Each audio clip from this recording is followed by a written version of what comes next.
You something. Once you increase your sense of worthiness, you won't even be able to open your mouth saying that somebody is taking care of you. You want to take care of yourself. But see, because he doesn't feel worthy, he's intelligent, 17 years from a major corporation, they've spent thousands of dollars training him. He knows he has the book knowledge, but his attitude is, his vision of himself, his sense of deservingness says, you can't have that. So he will fabricate all kinds of excuses on why he can't have it. Robert Anthony said something. Robert Anthony said that you can only have two things in life, reasons or results. Notice, reasons don't count. I like that. Folks will always point out reasons on why they're not living their dream, on why they're not manifesting their greatness. They will always be able to point those things out, but none of those things count. The only thing that counts are results, and results don't lie, ladies and gentlemen.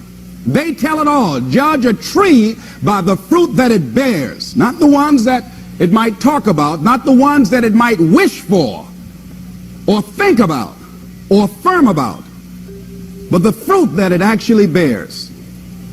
So let us look. I think that all of us are committed, but I think that some of us are producing results in our lives that level of commitment brings that we particularly don't like or find distasteful. I don't think that as a participant in life, you cannot be committed. You're either committed to mediocrity or you're committed to greatness. You're either committed to being productive or you're committed to being non-productive. You're committed to being happy or you're committed to being unhappy. See, whatever you're doing, however you spend your time, that tells you who you are. So think about what it is you like to create in your life experience. Once I look at how you commit your time, once I do an evaluation on how you spend your time, I can tell you exactly what you're committed to. People that say they have dreams or want to open a business or want to do something differently than what they're now doing, they don't like their jobs, they're unhappy, they're unfulfilled. People who say they want to improve their income level, look at how they spend their time. How they spend their time, the commitment of their time, how they use that will really tell the truth. People who said, I'd like to do better, but you don't find them in vocational or technical schools upgrading their skills and their knowledge, how they spend their time, that will tell you what's going on. People who say they want to normalize their weight, they want to be healthy, but every time you see them, they're eating, that will tell you that they're committed to being obese for the rest of their lives. People tell you they want to stop smoking and they're lighting up at that time. Folks that say, I want to stop drinking, and every time you're in their face, they're reeking with alcohol, that will tell you what's going on. Don't have to listen to what they say, just watch what they do. Commitment shows up in your life in what you do. On the other hand, you can make the commitment to your life that you don't like the results that you have and that you're going to do something about it. See, that power is available to all of us.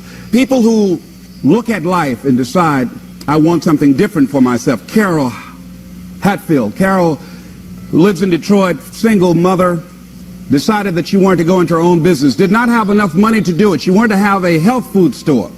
She sold her car and used the money to start in a little storefront, a little hole in the wall. She rode to work on a bicycle. And then when she got enough money, she bought a motor scooter and did that for a long time. She is now a very successful person. She now has 3 health food stores. She said it was hard, it's a struggle, Les. She said, but I did it. She said, I made the commitment to do it, and I did it. Why is it that people are frightened by commitment?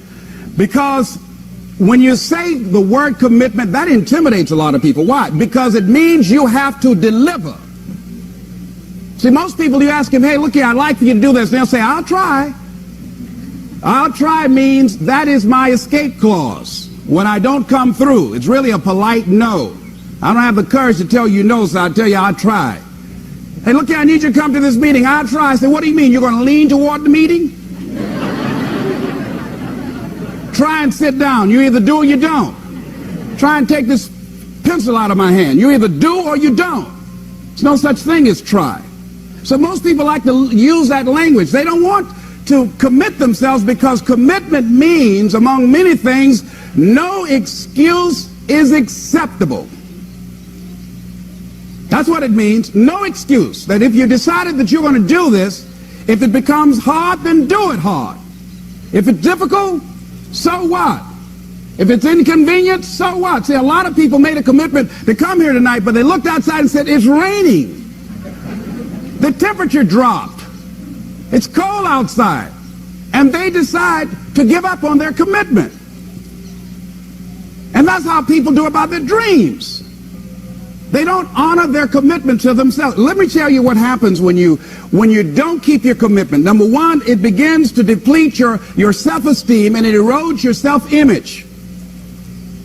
It weakens your faith in yourself. You don't feel good when you don't keep your commitments. The other thing is that you begin to develop weak relationships with people. People begin to realize they can't depend upon you. They can't rely on you because you won't keep your word.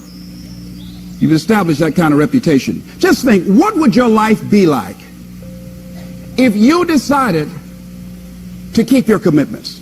What will all of our lives be like if we decided to keep our commitments?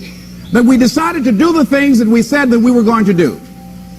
That we wouldn't even speak it unless we were going to do it. If we decided just for a week, just see what your life can be like. Just let's do it for a commitment to make it a 7-day commitment that I won't say I will do anything unless I'm going to do it.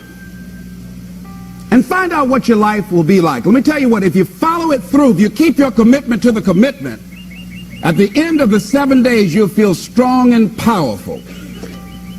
Because by honoring your commitment, each time that you do, that empowers you. Whatever discipline that is required. Whatever it is that you must do. So I'm suggesting, number one, commit yourself to live in the present. I saw the movie, The Dead Poets Society, Robin Williams, and they had a line in there, seize the moment.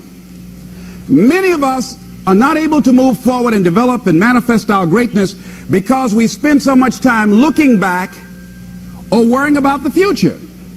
Seize the moment. See, you cannot go into the future and manifest your greatness when you have various things in your life that's blocking you. Let's look at how we can begin to keep our commitments. Remembering what Dr. Robert Anthony said about results. When you keep your commitments, you're able to produce some different kinds of results in your life. So how can we keep our commitments? And do we keep all commitments? No, we don't. You will not be at 100%. However, you will have a greater percentage rate of maintaining your commitments to yourself, whatever those things might be. If it's going into business, if it's changing a habit that you know that works against you, if it's overcoming self-destructive behavior, if it's retraining your thinking, if it's reinventing yourself, if it's trying to begin to design your relationship differently, all of us have the possibility, by focusing and really harnessing our attention and concentrating on it, we really have available to us the power to honor our commitments in those particular areas. So number one, make it priority. See, no one would go get on an airplane if you thought your chances of getting there to your destination were as good as your luggage. Am I correct? See, and I say the reason that you will reach your destination more times than your luggage will is because the airline, and I'm glad that they do,